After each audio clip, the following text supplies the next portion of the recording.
This podcast is a member of the Place to Be Nation family. Visit us at placetobenation.com, the only place to be in your pop culture world.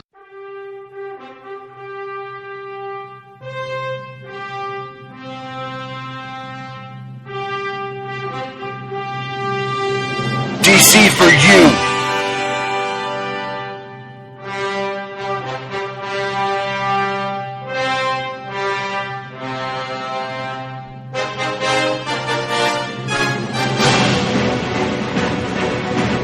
DC4U.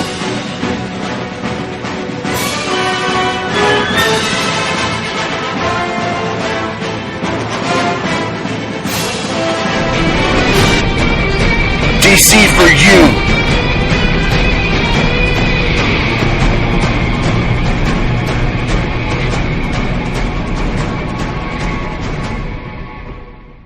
Place to Be Nation Pop, welcome to the first episode of DC4U, the only all DC Comics dedicated podcast right here on Place to Be Nation Pop.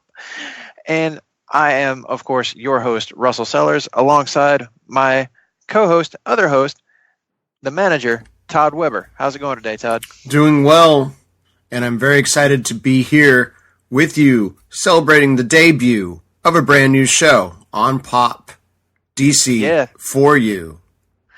Yes, because there is something in DC4U, for you, the listening audience, for everyone, no matter who you are. And to kind of help us along that way to proving that is this show. We're just going to explore the good, the bad, the ugly, the crazy, the all of it of DC Comics. Thanks in large part to the DC Universe app and, of course, our extensive collections and knowledge of the DCU. So with that said, we wanted to kick things off with a bang, if you will, like a really big, important show. And it just so happens that probably the biggest character in DC's pantheon is celebrating his 80th anniversary this year. And that is, of course, Batman, arguably the biggest comic book character of all time, I would think. Maybe. Yes, Todd? At this point in time, yes. Hasn't always been the case, but yeah, let's say, and I think most comic book fans would go ahead and say he is the greatest comic book character ever created because he could be any of us, hypothetically speaking, right? Sure, exactly. Like he's just he is a man with no powers, dressed as a bat, and it's always been said that given enough time for prep, Batman could defeat anyone. He's ready for everything. That's his gimmick. Is he is ready for anything. And speaking of being ready for anything, ever ready for action to join us on this very special occasion is one half of the Hard Traveling Fanboys and arguably the biggest Batman fan that I know, Mr. Nick Duke. Welcome to DC4U. Oh, thank you very much, sir. Sirs, I should say. Thank both of you for this special honor of being your first guest, and looking forward to talking some Batman. As you said, he is my favorite character in comics, and that hasn't really changed since the time I was, pretty much as long as I can remember. I was actually going to ask that. Like, when do you remember what your first exposure to the character was? Absolutely. It was the 1966 Adam West show. My dad was one of the first people we knew to have one of the old school satellite dishes, the big giant motherfuckers that had to adjust with the remote. Mm-hmm. You could hear it whirring on the motor, physically turning the satellite outside the window. Had one of those. And so I remember pretty much as soon as we started living with my dad, which was when I was 4 years old, he had the Family Channel, which later became Fox Family, which is now ABC Family. And one of the staples of their afternoon programming was reruns of the Batman 66 show, to the point where, he would videotape. He would put the VHSs in the VCR and actually tape episodes of the show so that when they weren't on and I was being unruly or whatever, he could pop that in. And I was pretty much locked in at that point. So used to watch those a lot. Wound up buying the Blu-ray set when it came out a few years ago. So it's a show that I know at one point in its time had something of a controversial reputation amongst Batman hardcore fans, but it's one that I've always appreciated and been thankful to because it really was my first introduction to superheroes in general. Not just the character of Batman. Yeah, there were comics at like the grocery store or whatever, but they were few and far between living in rural Alabama. So access to actual single issue monthly comics was not really a thing for most of my life. So that was kind of where I got started. And then from there, it was various other properties that I'm sure we'll talk about over the course of this show. Sure. Kind of the same for me. Batman 66 was a big staple of my childhood. And whenever you're like a 6 or 7 year old kid, that's pretty high drama stuff. Even though, you look at it through the lens of an adult, it's pure shtick and silliness. But whenever you're a kid, yeah, that's typically where you go, at least for our generation, I think, because my dad was a big fan of that show. And I wound up just immersed in it myself. Long before any of the like animated shows or like you were saying, living in rural Alabama, not much in the way of comic shops available at the time, and even the grocery stores that were carrying comics, at least where I was visiting on a weekly basis, they weren't really heavy on DC. They were much more of a Marvel area. So the ones that we had were even less of that. We would have a lot of the like Mickey Mouse comics or the Looney Tunes comics, or I remember they did get Marvel versus DC when that came out, and that was a big thing. Man. And they would occasionally get some various one-off issues, but there was nothing with any kind of consistency. Really, the first superhero comic that I actually remember our grocery store carrying regularly was the Batman Adventures, which was just a tie-in to the animated series after that had gotten launched. Yeah, it was kind of the same with mine. Occasionally, I'd get issues of Batman or even Detective Comics here and there, but it was never consistent. So, Todd, and Archie books. Archie, of course. Archie out the ass. Even though nobody bought them. Digest size, full size, Archie, The Secret Loves of Archie. Yeah, there was Archie books for days and days. And they still are. They're populating the shelves, even though we still have yet to figure out who it is that's buying them. It's a conspiracy. But I actually think it is, but I wonder what Jesse Ventura would think about Archie comics, Todd. I'm gonna go investigate. Be right back, Monsoon. That was terrible. You can't do that to me. I liked it though. Yeah. No, all Jesse Ventura impressions are good from Todd. But speaking of that, Todd, what was your first exposure to the character of Batman, and what kind of impact did it have on you? Well, when I was 4 years old, Batman was created by Bob Kane and Bill Finger, and because he's our old, you see. So I growing up in the early '70s, mid '70s. I certainly had access to the Batman 66 show and reruns on syndication, and that was part of it. And of course, the movie that went along with that, there was a Batman feature movie that was basically a 2-hour-long version of the TV show, but not nearly as funny or tightly directed. Also, I had Super Friends, which I've talked about many times. So I had this two-pronged attack. Plus, there was also a third show from Filmation, an animated show featuring Adam West and Burt Ward, and had maybe a little bit more of the rogues gallery of Batman. So I was exposed to him pretty early on. It was part of my growing up. And then I don't think I started reading Batman comics or being exposed to those until maybe the early 80s, but that was not one of the first things I read as a comic book. I think the first Batman comics were probably some Brave and the Bold, Jim Aparo book, something like that, random issue. I got you. And so all of us kind of got exposed to Batman, first off, as more of a comedic take type character, not really the serious tone version that we all know to be kind of the standard today. Yeah, but you couldn't have told me that as a kid. Like you said earlier, it was high art to me as a 3-year-old. Like, you could not convince me that didn't have the utmost emotional and physical stakes. And it wasn't until like years later, like, I always defended the show, but as we said, it felt like there was this long period in fandom where it kind of got not dinged a lot. And I think, I don't know, I was probably 16 or so when I finally came back around to it and started watching it and realized, oh my God, this is funny on purpose. Yes. Like, this is brilliantly written. Like, whoever did this, some of the gags are just awesome. Like, I don't know who wrote the majority of it, if it was Bill Dozier or whoever, but like, a lot of those gags in it are really, really well done, even if they aren't necessarily the best representation of the version of Batman that's been depicted in the comics for most of his publishing history. I would say that, most of the people, the detractors of that show, were people who really didn't watch it. They just kind of thought of what it was. Oh, this is a silly thing, and they'd heard all the cliches and the Batusi and all this stuff. Yeah. But you investigate the show, it's actually funnier than anything else that was on at the time. It's campy, but everybody's having an absolute blast. And I'm really glad to see that the culture, or at least nerd culture, is kind of turned back on it. That we know what it is. We accept it, and for some people that's all the Batman they ever get. But for us, it's it's yet one of many valid interpretations of the character that's just as good as many other things. I think it took seeing how bad a Bat project could be when Grant Morrison wrote the character to realize that, oh wait, Batman 66 is pretty good.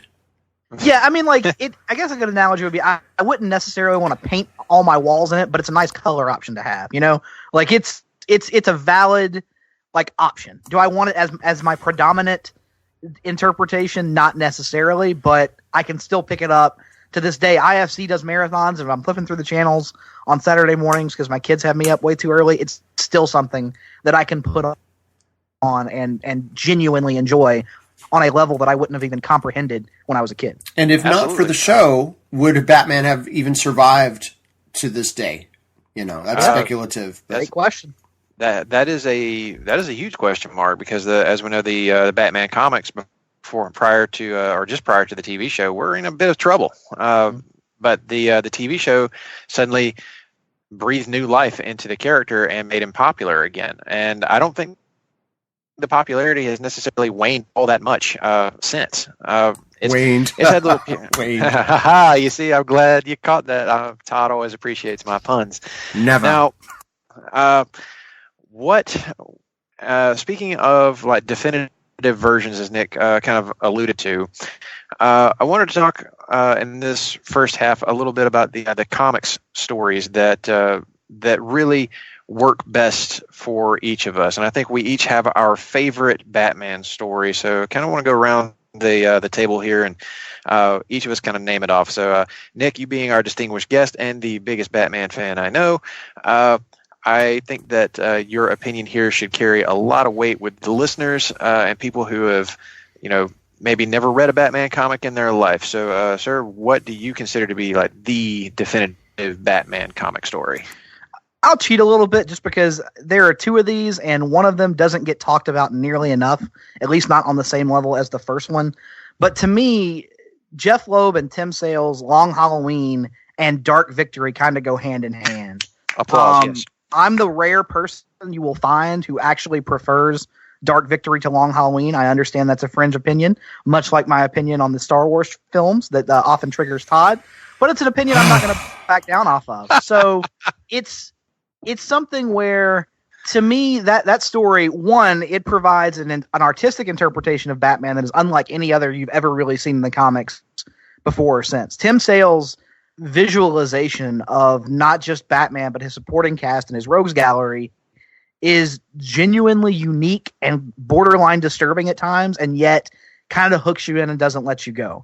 And the other aspect of the story is it really does feature pretty much all the big hitters of the Batman rogues gallery. Batman has the best collection of villains in comics, hands down, not even close. Maybe you could argue that Spider-Man would be number 2, but I still say Batman laps the field in that regard. So many great villains, and all the big ones get a role to play in either Long Halloween or Dark Victory, and many of them play a role in both, including my personal favorite of the bunch, Two-Face, Harvey Dent, who it's still my favorite version of the Two-Face origin that I've ever seen in Long Halloween, and then following it up with a great featured role for Two-Face as a villain there, or a more villainous character in Dark Victory. And plus, it does something, it focuses on an aspect of Batman that can often get lost, and it's what really sets him apart from all the other superheroes, because at its core, both of these are detective stories. Something you don't really see done with anybody else. Superman is kind of typically more high concept fantasy or sci-fi or action. The Flash is kind of the same way. Green Lantern obviously is more of a sci-fi action type concept. But here in Batman, you can kind of dial down into those detective aspects. And I don't think anybody ever did it better than Jeff Loeb and his artistic partner Tim Sale. I would have to give big shouts to that one too, because that is one of my all-time favorite stories. It's my favorite take on the Two-Face origin for sure, and it's also my favorite take on the Dick Grayson origin. Yeah, that's another thing. Is I have to be honest. I was a kid growing up who never really dug Robin that much. I understand he was supposed to be the point of view character, but anytime I saw him, I was borderline annoyed by him. And when you start trying to apply any sort of realism to it, you're like, well, why would Batman have a 9-year-old out there beside him, or however old you want to go with in whatever interpretation? But Dark Victory was the story. The first time I read it, I was like, I get it now. That story completely recontextualized the character of Dick Grayson for me, and I've never had an issue with him since. And say that's the mark of a powerfully good story whenever it can do something like that for you. And I'm all in on a good detective story. And for the most part, I completely agree with you on these other characters not really being characters that you can necessarily do that same kind of thing with. Maybe the Flash, since he is a detective in a CSI, I would say you could do something like that with him, and they have. But all the others, no. It always goes for high concept, big adventure sci-fi. But Batman, it really does seem like at his core, at the base version of the character, he is the detective first, and that's where his best stories tend to come from. So I'm kind of with you on Long Halloween, Dark Victory. Now, it's not my favorite Batman story of all time, but we'll get to that a little bit later. But first, Todd, do you have anything to add on Long Halloween, Dark Victory? I like Nick. I see them as a two sides of the same coin. No, that was a bad Two-Face pun. But I'm good with it, though. I'll allow it. Yeah, and a 124-part story. How about that? With a little break in between. Iconic stuff from Tim Sale and Jeff Loeb. And kind of a continuation of one of my favorite Batman stories, which we'll be talking about in a little while. So I think of it as the definitive noir Batman story. Great detective tale. And each issue gave you a focus on a different villain, which was wonderful. Yes. Still my favorite artistic interpretation of the Joker. The Tim Sale Joker is still the one that I prefer. It is haunting to me in a way that I can't fully describe. I love it so much. That's all good stuff, and that is definitely one that's highly recommended, I think, across the board on the panel here. But that gives us a good segue here. Todd, what is the definitive Batman story? Well, that's a great question. I was going to wait for you because I have a tie, and I don't want to be redundant. So I'd like you to go first, Russell. Okay. And we'll play off that because I have a tie. Hey, that's all good because we're going to continue the Jeff Loeb love fest that we've been doing here with this, because I am going to call out Jeff Loeb's other definitive work on Batman, and that would be his year-long 12-part story he did with superstar and I think definitive Batman artist Jim Lee, and that was Batman Hush. It is a greatest hits take on Batman, presented with the backdrop of a brand new villain named Hush that ties into a part of Batman's past, or part of Bruce Wayne's past, that doesn't really get explored all that much, and it's the time of his childhood prior to his parents being murdered. And what this does so well is, and why I think it works so well as even a first Batman story, is it gives you a peek into every facet of Batman's world. At its core, it is the detective story. This is a mystery that will play out over the course of 12 issues, and it introduces a villain who knows every aspect of Bruce Wayne and Batman and plays these two things against each other throughout the entire course of the story.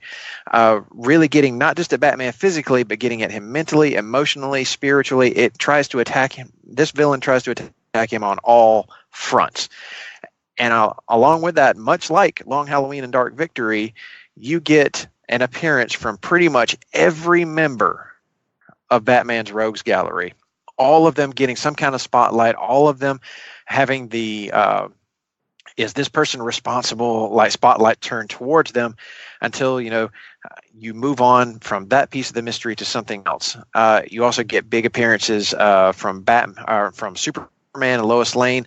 You see the rare instance of Bruce Wayne interacting with Lois, and the inner monologue of Bruce Wayne is just some of the best writing that Jeff Loeb has ever done across his broad spectrum of a career. And you couple that with what I think is just the best Batman art of any title ever.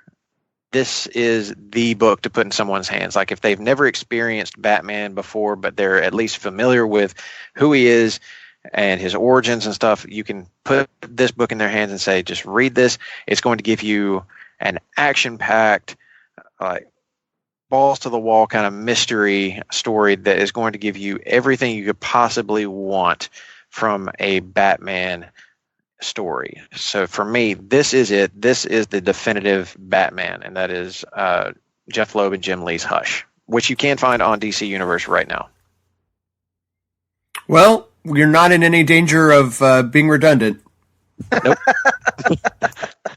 I as you were talking, even though I come down much closer to your side, Russell, than to Todd's side, I was like, man, between my Star Wars comment and now you listing Hush as your favorite Batman story, we're just close to making Todd rage quit the podcast, I'm pretty sure.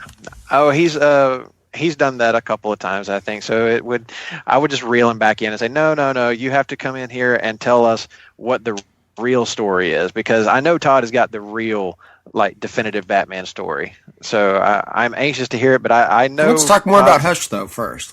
Yeah, absolutely. I want to hear both of you guys' thoughts on Hush, even though I kind of know where one of you's going. But we'll start with Todd. Todd, I know that you're not as high on this story as I am, but what are your thoughts on Batman Hush? There's some really pretty pictures. That is very true. Jim Lee is at the top of his game. It's peak Jim Lee to me. I never knew Batman had so much tread on his boots. Right? There is some outrageous amount of detail on some of these pictures. Did he really have to? I don't know, but I'm glad he did. I mean, I own it. I own the Absolute Edition. It's gorgeous to look at, like any Jim Lee art. Story-wise, it's okay. It's not the worst, obviously. I don't hate the book. I just feel like it may be a little bit overrated sometimes. And I can say that's kind of fair. It does get maybe overly praised by some folks, but I'm still very much in the camp of this is my favorite all-time Batman story. It hooked me back into Batman comics in a way that no story before it had, and I haven't really looked back since. I've been in Batman through the best and the Morrison of times. So, Nick, your thoughts on Hush?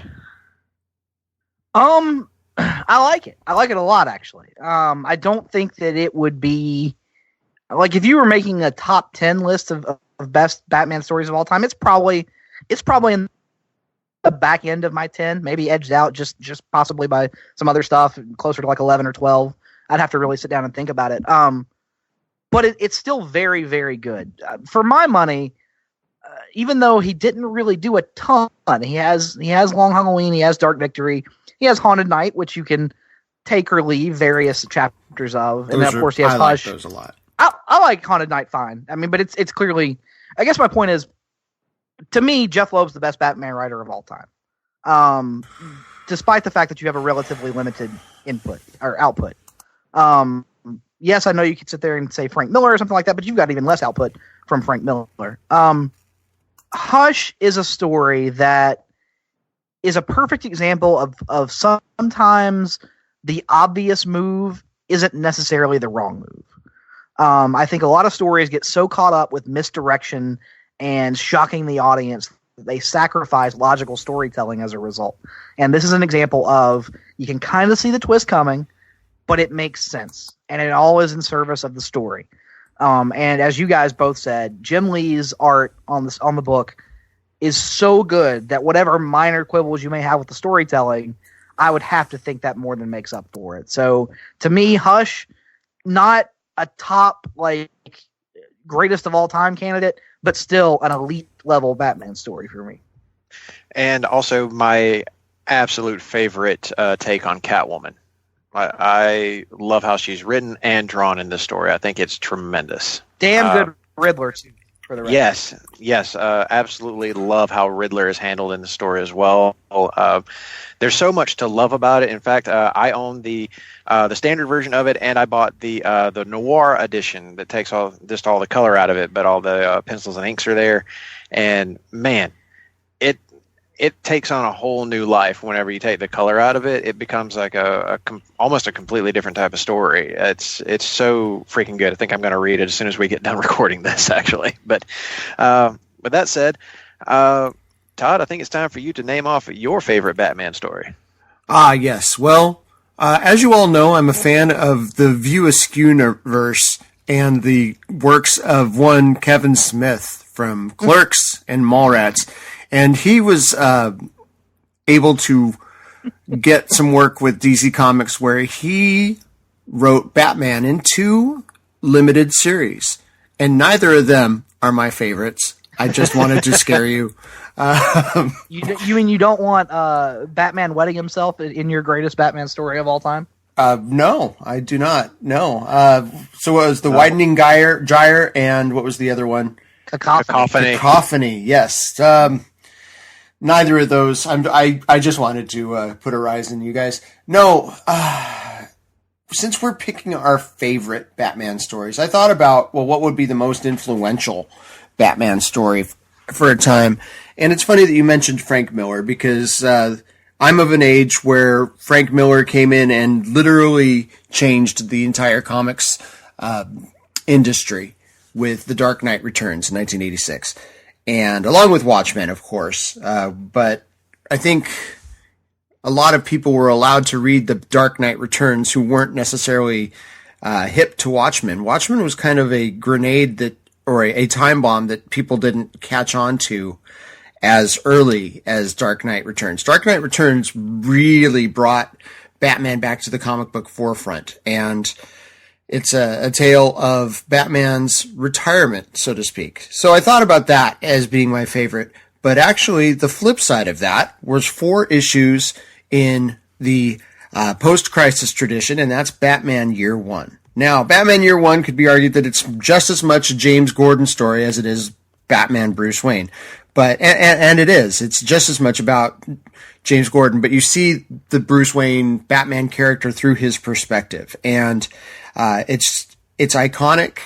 It is the best origin, and it's not even, the little boy shooting origin that, we're used to told in a linear fashion. There's some flashbacks. This is more about Bruce coming back to Gotham and setting up for trying to figure out exactly what he wants to do. And it holds up. It's so influential. You see a lot of it in Batman Begins, but the art from Mazzucchelli, David Mazzucchelli, who was also from Daredevil Born Again, complements the story beautifully. This is one I will read over and over. It's only 4 issues. Think about the impact that 4 standard comic book issues had with Batman Year One cannot be overstated. Again, Dark Knight Returns would be probably my number 2, but I haven't read it as much. And we were talking about a show called Arrested Development the other night, that when they brought that show back on Netflix, maybe it lessens the impact of the originals. And that's what I feel maybe has happened to The Dark Knight Returns with The Dark Knight Strikes Back and Dark Knight 3. I don't know anybody who's reading who read Dark Knight 3. Miller had gone to the well and too many times, and his skills as both a writer and an artist have deteriorated. And, he's kind of become a little bit off the rails as far as his personal beliefs. So I don't know that I'm that interested in reading that interpretation of the character. But his work on Batman Year One and Batman The Dark Knight Returns endure together. But I'm gonna give the nod for me to Year One. I could read it over and over. I enjoy the interpretation of Catwoman, kind of updated. And a lot of things about the Batman-Gordon relationship come in here. And just remember, this was also 1986. We had Denny O'Neil and guys like Mike Barr writing Batman before, but this to me upped the ante on the seriousness on how. I'm sorry, Nick. Who was that one? Englehart. Steve Englehart, and you know, and I've read those stories too with Marshall Rogers in the 70s, and those were fantastic too.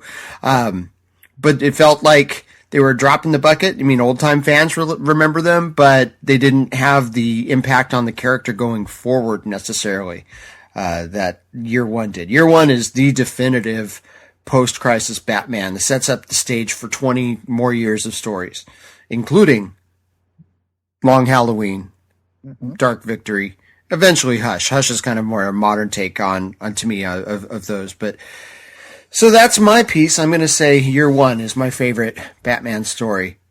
Hard to argue with any of that. I would also say that this is probably the definitive superhero origin story. It is just that well done and well thought out, and it has influenced pretty much every piece of Batman storytelling, not just in comics but in television and film since. Everybody always goes back to Year One, and it was a ballsy movie at the time. This is not told as a separate kind of story. It wasn't published as its own thing. It was just published in regular issues of the ongoing Batman title at the time. It was done in issues 404 through 407.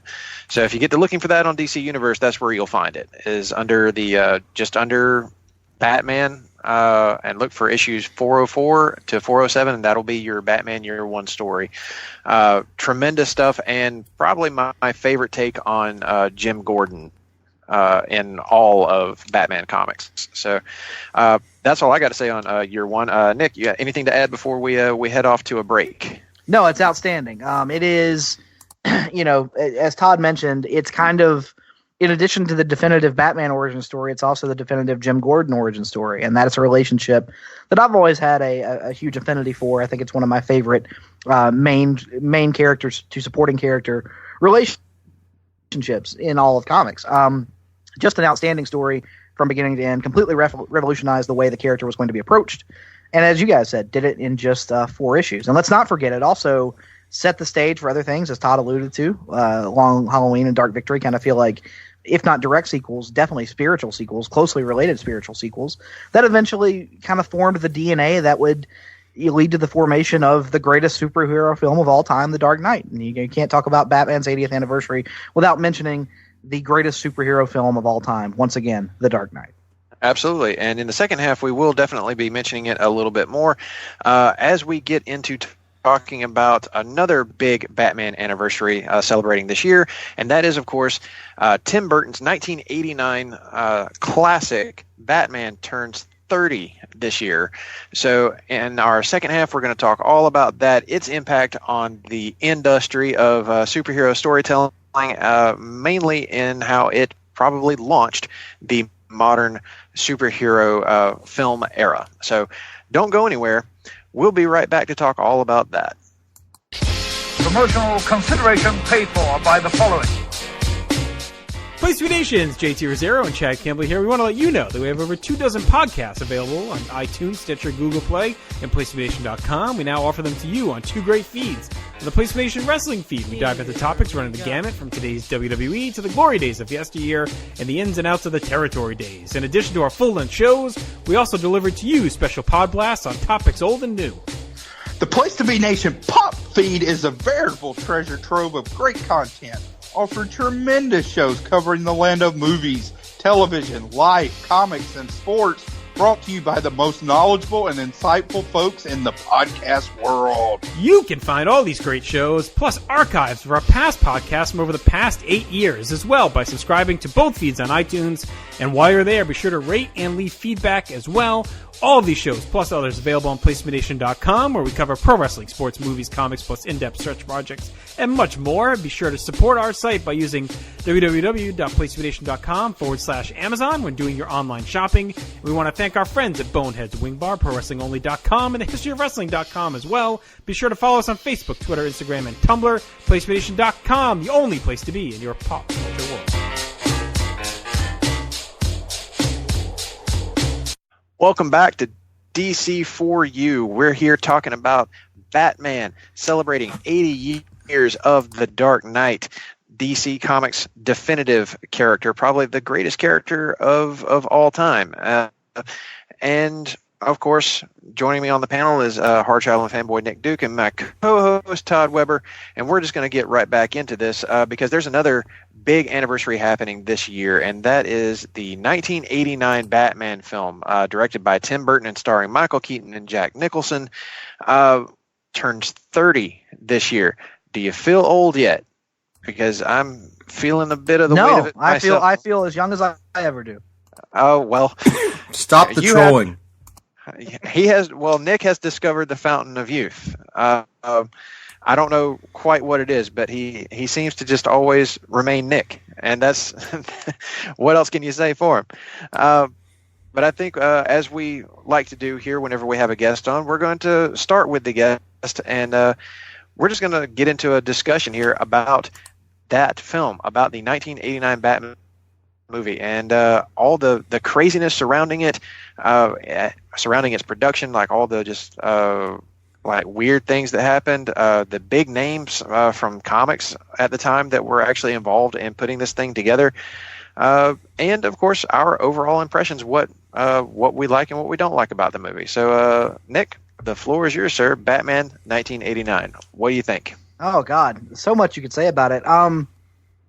Probably the movie I watched more than any other as a kid. You know, I mentioned in the first half my initial exposure to the character coming through the Batman 66 television show. And of course, as Todd mentioned, there was a Batman 66 feature movie, which I also watched a good deal as a kid as well. But so this movie came out, and I was about a year and a half old when this movie came out. So obviously I do not remember seeing this in theaters or remember. I could not honestly even tell you a vivid memory of the first time I saw it. What I can tell you is I cannot remember a time in my life where this was not a part of my life. I remember having the VHS at my grandmother's house, and it pretty much stayed in the bedroom VCR that my brother and I shared for the next couple of years when I was still living there. Weirdly enough, and I think we referenced this earlier a couple weeks ago or not that long ago in our group chat that we all have together, there's an animated short at the beginning where Bugs Bunny and Daffy Duck are selling us Warner Brothers merchandise.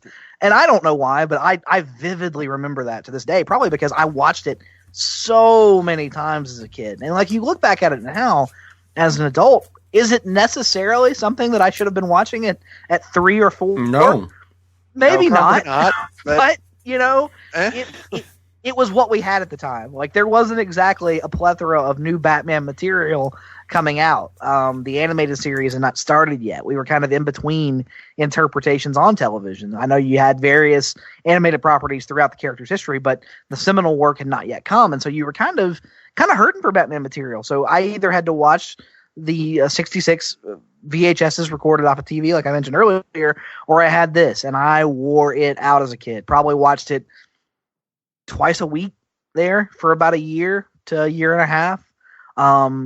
If you total it up, I've probably seen it and a later Batman film probably more times than any other film in my life. And like I said, today, I think it still holds up pretty well. There are moments where it kind of slips into being more of a Tim Burton movie than a Batman movie, but you know, in 1989, the appetite for just taking the literal printed page and putting it on the screen wasn't quite there yet. And if nothing else, this kind of helped set the stage for getting us to a point where we could take not just Batman, but superheroes in general in a more straightforward fashion. We didn't have to bury them in camp. We didn't have to stick our tongue firmly in our cheek to get audiences to accept it. So, you know, by the standards of the time, I would have to think this is a pretty seminal accomplishment to this day. Very much agreed. This is a movie that certainly at the time was going to be tough to top. Nobody had done anything like this. And it took some doing to actually get this movie made. There was a time when lots of arguments over what the story should be, how it should flow, what should be included in it, what kind of tone it should take. And according to the Wikipedia source, of course. Burton was actually hired in 1986, and Steve Englehart and Julie Hickson actually wrote the film treatments, like the first treatments for this film, before Sam Hamm ultimately wound up getting the final used screenplay. But they actually didn't even greenlight the movie until Beetlejuice turned out to be a big hit, and then Tim Burton was kind of like let off the chain to go do whatever he wanted to do because that movie was a huge hit. Mm-hmm.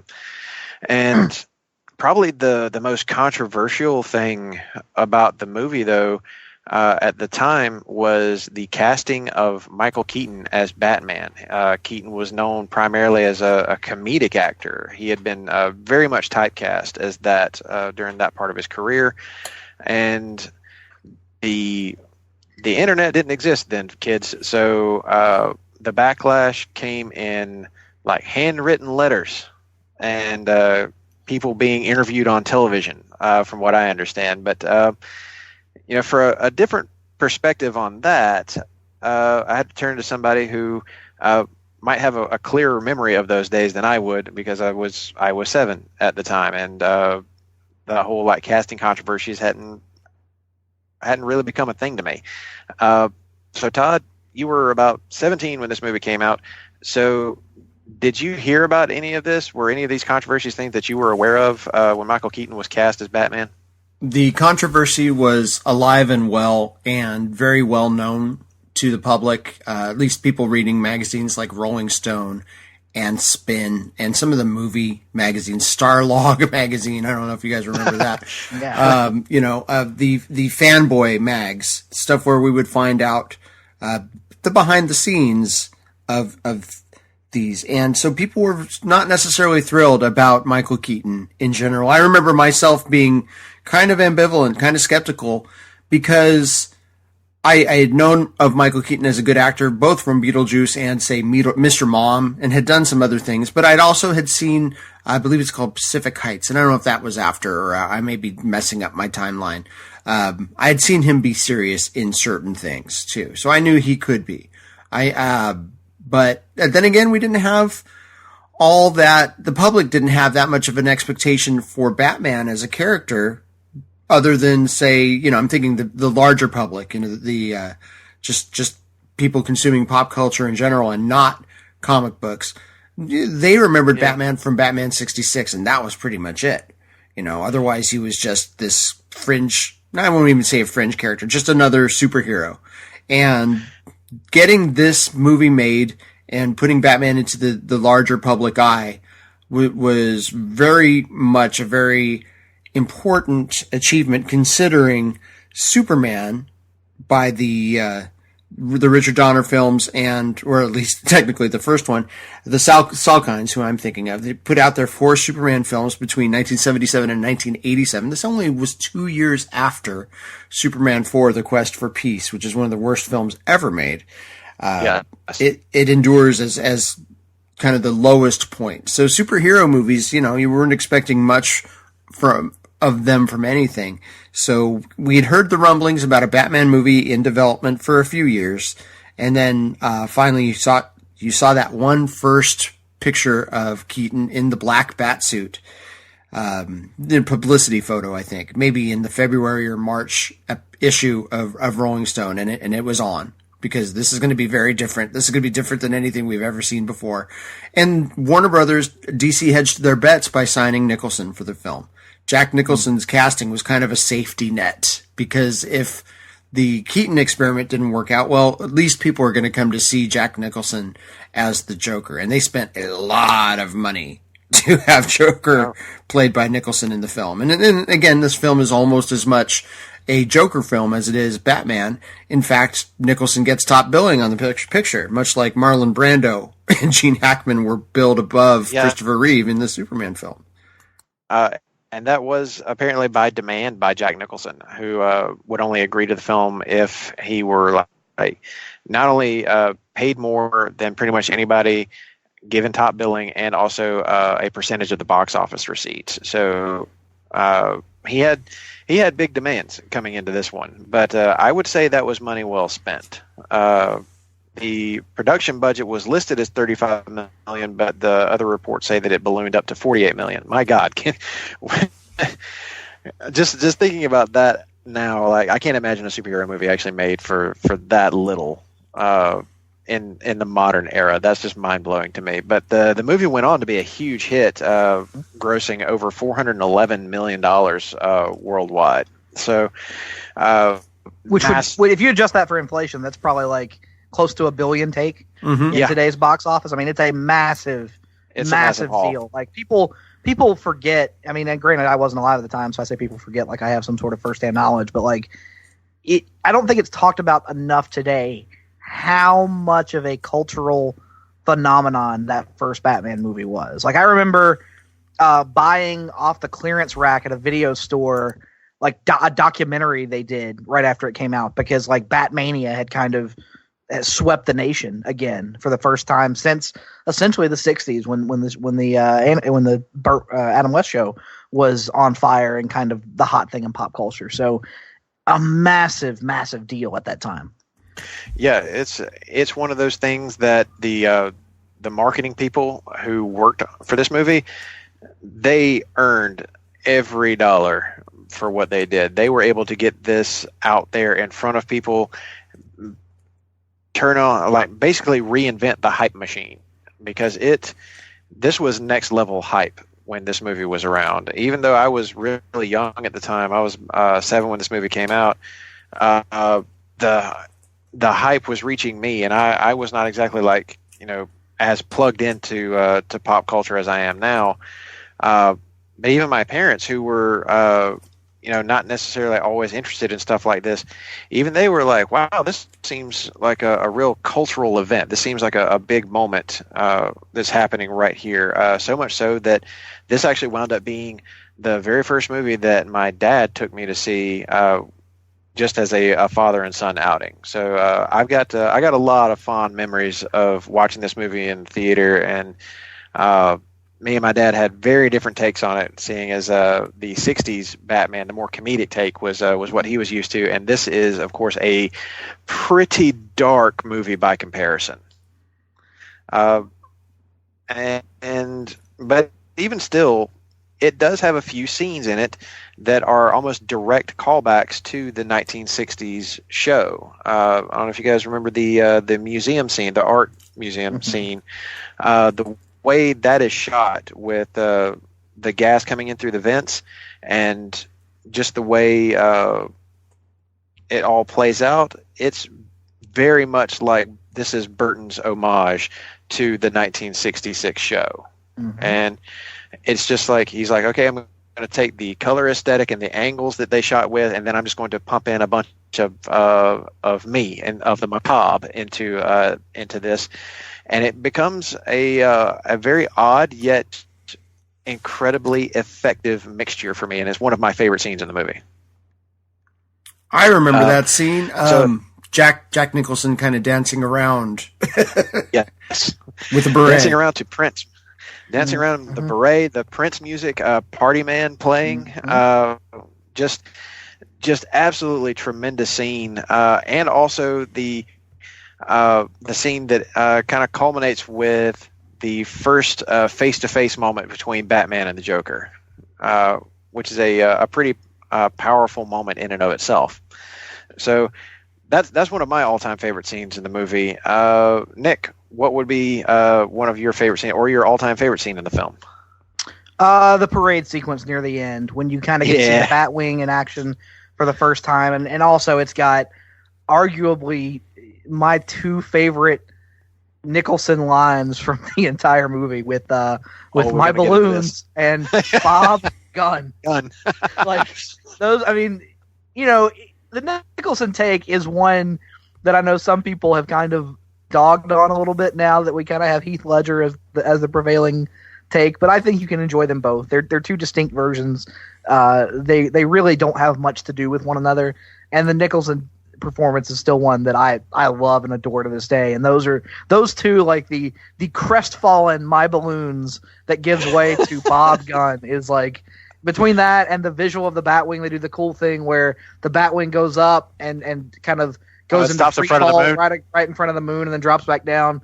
I mean, just great visuals. It's probably what the moment in the movie where the Tim Burton visuals kind of marry with the character the best. There are other times where you kind of get in this Tim Burton iconography that doesn't really necessarily fit all that great in a Batman movie, but during that sequence, it 100% fits. It's an outstanding scene. Still my favorite in the movie. Bob was his number one a guy. Jack Palance. Jack Palance. Yes, the Jack Palance stuff in this movie is absolutely tremendous, but even better is Jack Nicholson's impression of him. That is just gold every time. That's the other thing about this movie is much like Superman 78. Yes, you've got the big name actor in the lead villain role, but you've also got a hell of a supporting cast between Kim Basinger, Robert Wool, Jack Palance, as we just mentioned. Really an outstanding cast for a superhero movie in 1989. Michael Goff's good Alfred. Yeah. Alfred is just, that's just money. The only disappointing aspect of that movie and the later three movies, Gordon. the Pat Hingle Commissioner Gordon. I knew you were going there. Like Yep. they didn't even attempt to get into like what that character could be, and it wasn't until Gary Oldman in 2005 that we got a decent version of the character on the big screen. You want to know an even bigger missed opportunity? Billy D. Williams played Harvey Dent in the 89 Batman film, only to be replaced by Tommy Lee Jones, who arguably is a great actor, but oh boy. Yeah, I don't want to trigger Nick too hard. The approach had changed by that point. It's not Tim Burton's fault. It's not, but it's just like, it's one of those things where they really did seem to lay a bit of groundwork there with Billy D's take on Harvey Dent. It was supposed to happen. That was the outline for Batman 3, was that you were going to get Billy D as Harvey Dent in Batman as Two-Face in the third Tim Burton Batman movie that never wound up getting made. Man, what I wouldn't give to have seen what that was like. But Todd, your favorite scene from the 1989 Batman film? I believe the Smilex commercial is probably my favorite scene. Yes. I also like the climb up the cathedral at the end too. All of that's good, but that commercial is so good. Love that Joker. Every bit of that. I mean, this is also one of the most quotable movies of all time. Oh my goodness, yes. Yeah. It is just loaded. It's stacked from beginning to end. Most of it, yes, coming courtesy of Jack Nicholson. But I kind of appreciated them for that, letting Jack be the dialogue driver and allowing Batman to be more of the silent badass. Like, he doesn't speak much, but when he does, it carries weight. And probably one of the most iconic lines from the movie does come from Batman himself. The very first time you see him, when he's holding this mugger over the side of a roof, and the guy's just begging Batman not to kill him, and he says, "Well, I'm not going to kill you. I want you to tell all your friends about me." And the guy says, "Well, what are you?" The original line that was written for Keaton to say was, "I am the Knight." And instead, he improv'd it to, "I'm Batman." And Burton thought it was just so good in the delivery that they kept that take in the movie. So that is just... And has gone on to become a kind of a staple of every interpretation of the character since. Like, pretty much every, whether it be animated, live action, what have you, there's always the "I'm Batman" moment. Yes. It kind of started with that. Didn't really have a root in the comics. That was an original creation based off an improv that has become, like, it's become on the level of, I have a bad feeling about this in a Star Wars film. If you're not going to give me I'm Batman at some point in whatever your introduction of your interpretation of the character is, you're kind of not hitting that essential box at this point. Yeah, it's the iconic moment. It's one of those that you just got to have it. Every new person to the Batman mythos has got to put their mark on that. It's such a great line, but man, I love Christian Bale's delivery of it in Batman Begins, but it's still Keaton, baby.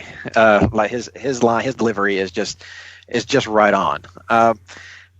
They had to do some camera trickery with this one though, because Keaton ain't exactly tall.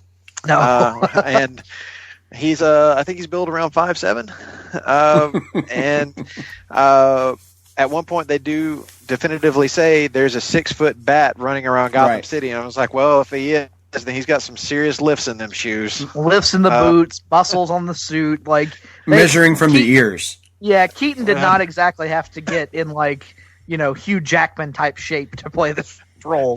He's in good shape. Not. Don't get me wrong, but he has a lot of help in the costume department. He really does. Unfortunately, this bat costume also features a cowl that didn't allow him to turn his head. Nope. So he had to turn his shoulders every time he wanted to look in a different direction. They just didn't have the technology in 1989 to allow someone to turn their head. And it's gotten to the point where if you have a neck injury and you can't turn your head right, you say you have Keaton Batman syndrome. Yeah, you're Keaton cowl. Oh, it's good. But isn't it amazing how you can pick these parts out in the movie now because you know that, but whenever you're watching it as a kid that first time, it doesn't even register. I would argue it doesn't even, to me, it never bothered me until the line in The Dark Knight, and you'd like to be able to turn your head, and I'm like, wait a minute, you're right, he couldn't turn his head. No, he could not. That's, just something that it's shot in such a way you don't notice. Well, and also it speaks to a difference in your viewpoint and your perspective when you're watching it. Like for me, watching it as a kid, I'm not looking to pick it apart in any kind of way. I am 100% engrossed in what's happening on the screen, and these leaps in logic don't even occur to me. Yeah, as an adult, you come back to it and you kind of start to approach it with a more critical eye, and that's something you obviously would notice. But there is something to be said, I think, for getting lost in that sense of wonder that film definitely instilled upon me when I was watching it as a kid. And it hits you with that right at the opening, because there's something else that has to be called out while we're talking about this, and that is the iconic Danny Elfman score. Oh, it's awesome. That theme, impossible to separate. Yeah, that theme is Batman. As much as the John Williams score is Superman, this Danny Elfman theme is Batman. There's just it hits you right from the jump, right as this movie's queuing up. You feel it building, and then whenever it hits that big that gong moment with the Batman title comes across the screen, and then it gets into that the quick march. It's like, we are just off to the races.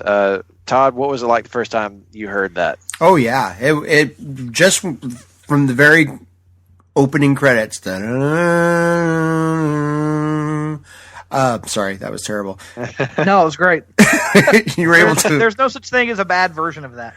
It instantly connected, and just you have to wonder, was Elfman sitting on that for a while, and just in case he had to write a Batman theme, because it's just transportative. It's perfect, and it's so good they used it obviously in the animated series, and we all have it memorized, even to the point that it supersedes things like the Star Wars themes now and the Superman theme as well. No, and Elfman and Burton are a tremendous pair. You can go all the way back to Pee-wee's Big Adventure, and there's Danny Elfman doing music for Tim Burton films. So it's almost like it's a Burton Elfman production, even though Burton's the visuals, Elfman's the music. It's wonderful, and I think it just improves with time.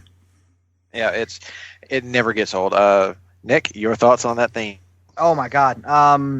Not just in that film, but let's talk about the other usages of it that have kind of impacted me throughout my life. Number one, obviously, being the Batman the Animated Series. They could have easily made a very boneheaded, stubborn decision to write their own theme for that show. And not have to pay them. Yeah. And not have to pay them, but instead they realized there's nothing we can create that will better fit this version of the character or be more instantly recognizable to people in 1991/1992 than this theme. Just use it.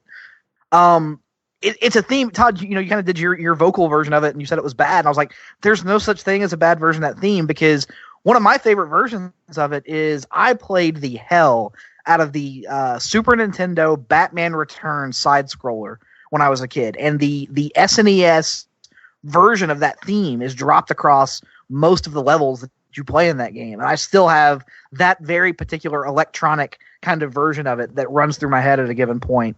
And then also, I remember vividly as a kid, there were like 3 years where we had season passes to Six Flags Over Georgia, where there was Batman the Ride, and the entire like queue, the entire entryway into that roller coaster was modeled after Ace Chemicals from the 1989 film. And as you were standing in line, they would play the theme over the loudspeakers and stuff.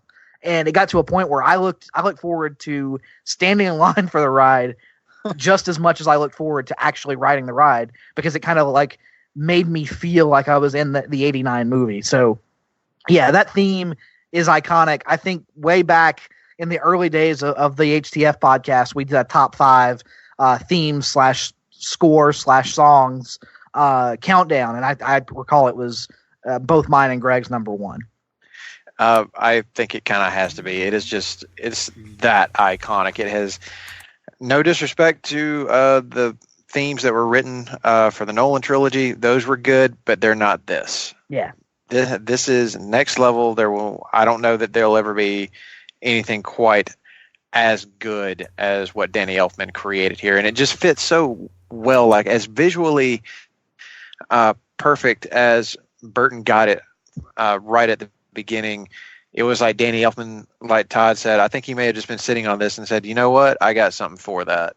And it meshed. It was just a perfect marriage of sight and sound that gave us a definitive take on a character that was defined by this movie for an entire probably for multiple generations of Batman fans. So what more can we say about this wonderful, wonderful film that hasn't already been said? We've called out the great cast, the director, the writers, of course Danny Elfman's music.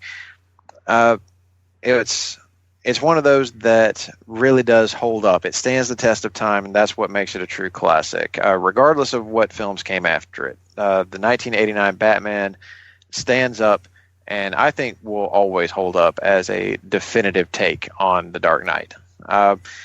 So with that, we're going to kind of bring this episode to a close. And before we get out of here, Nick, as our guest, tell the people where they can find you on the old social media and where else they can hear you on the old Place to Be Nation Pop. Oh, of course. On Twitter, I'm at Nick287. I'm also a member of the Place to Be Nation Comics Facebook page there. Just look for us out there using your search bar on Facebook.com, of course. Here on Pop, I'm obviously one half of the Hard Traveling Fanboys, who, by the way, guys, I don't know if you know this, we have the longest running weekly episodic comic book podcast in all of Place to Be Nation. Yes. Over 150 episodes at this point, 3 years going strong. So, got that. I'm not really sure when this episode is going to be coming out, but you may be hitting us either in the midst of Shazam month or in the midst of Avengers month, with this, which is coming up right after that. We're in kind of a run of theme months there on the old HTF. And then also, along with the two of you, I am the host of the Marvel Age podcast, where we're kind of going year by year through Marvel's publishing history. We should have another episode dropping fairly soon, so be sure to check that out. And of course, check the PTBN Comics Facebook page if you're looking for the reading list, so you can read along with us as we take this journey through the Marvel universe. Absolutely. And of course, you can find me at Russell_Sellers on Twitter and Instagram, and of course all the places that Nick just mentioned, and of course right here on DC4U, which will now be a most of the time weekly podcast with a couple of little breaks factored in there occasionally, but that's where you can find me. And of course, we love to hear all feedback, your thoughts on all things Batman, all things DC Comics, and those are all the places that you can find the two of us. Todd, what you got coming up other than what we've just mentioned here? And of course, where can people find you on the old social media? I am at Todd Weber Guitar on Twitter. And like Nick said, follow Place to Be Nation Comics. And you can also listen to my shows, Conversation Comics here on Pop, where I talk about the Byrne Claremont run of X-Men from the late 70s, early 90s with the aforementioned Tim Capel. as well as my newer show called Binge Pleased, which is a semi-regular show every couple weeks where I talk about streaming television services, news, review shows, what kind of stuff like that. You know, we're talking about the Apple TV Plus and Disney Plus networks coming. And boy, I'm looking forward to all those things, but they are not necessarily germane to this topic. So check out those shows and keep listening to Pop. Yes, and thank you guys for listening to the very first episode of DC4U. Check back each week for brand new topics. This is, of course, a special hour-long episode, or a little over an hour-long episode that we'll try to do about once a month with special guests. You'll be able to hear much shorter episodes going forward. They'll be probably in the neighborhood of 25-30 minutes typically, with a special once a month. But with that, I'm Russell Sellers for Todd Weber and Nick Duke. Thank you guys for joining us on this very first episode of DC4U, and we will see you next time.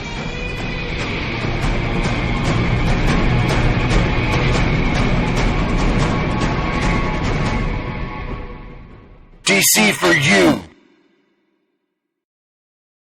Hey everyone, thanks for listening to the very first episode of DC4U, and don't forget to check out the other shows here on the Place to Be Nation Pop feed, including a brand new episode of the Dadcast with JT and Don talking a variety of annoyances, including potty training, lying, Nickelodeon shows, a whole lot more. It's been 2 years since their last episode, so you definitely want to make sure you take this one in because it may have to tide you over for a while. Also check out my other show that I do with Sam Neely, called 90 to Nothing. We just wrapped up our first season with a pretty big one. We celebrated the 20th anniversary of Star Wars Episode 1, The Phantom Menace. That was certainly a unique situation. On Year in Pop, hosts Andy and Scott are joined by D'Amato and Dr. G to discuss the news, music, and movies of 1975. We got Pop Goes to the Movies with Andy Atherton's review of the new live-action Aladdin. Of course, the hard-traveling fanboys continue Avengers Month, but rather than just listening to the long book hunt they did on New Avengers Volume 1 Breakout, also check out the finale, the great gigantic-size finale of Hard Travelers for Hire, where I, along with several members of our comics contingent, join them to talk about the MCU as a whole, and we give you like the definitive Place to Be Nation breakdown votes. All the votes have been tallied, and we rank the MCU movies from 22 to number 1, along with several other categories as well that were a whole lot of fun to talk about. The NBA team dropped a double shot of episodes, including Gone Fishing Part 1 and NBA Finals Preview Pod Blast. This Week in Sports also found the Cowboy and D'Amato running down the NBA Finals and breaking down the series between the Warriors and the Raptors, which is actually going on right now. First 2 games have been pretty crazy. Be sure to keep an eye on our social media feeds as the reboot of the Greatest Song of the 80s tournament is starting up soon. Over on the PTBN Wrestling feed on Place to Be podcast, Justin Scott and guest Jake Williams dive into the May 1989 Meadowlands House Show in episode 521. Then they are right back with a double dose of Saturday night's main event from May and July 1989 with guest Peter Winson. In this 6th episode of Row 1, Seat 1, Ben Zaney welcomes Daniel McCabe to talk music and his independent wrestling career. Scott Criscolo, Nate Milton, and Steve Willie recap Double or Nothing and the classic TNA on the newest edition of Main Event. And on PlaceToBeNation.com, check out Steve Riddle's countdown of the top 25 matches in TakeOver history. Also available on the site, the latest installment of Place to Be Nation's excellent WWE Network adventure with an in-depth look at Mid-South Wrestling from May 26, 1984. Check out our social media pages and message boards as well. And of course, subscribe to both feeds. You're going to get tons of content every single day through Place to Be Nation and Place to Be Nation Pop.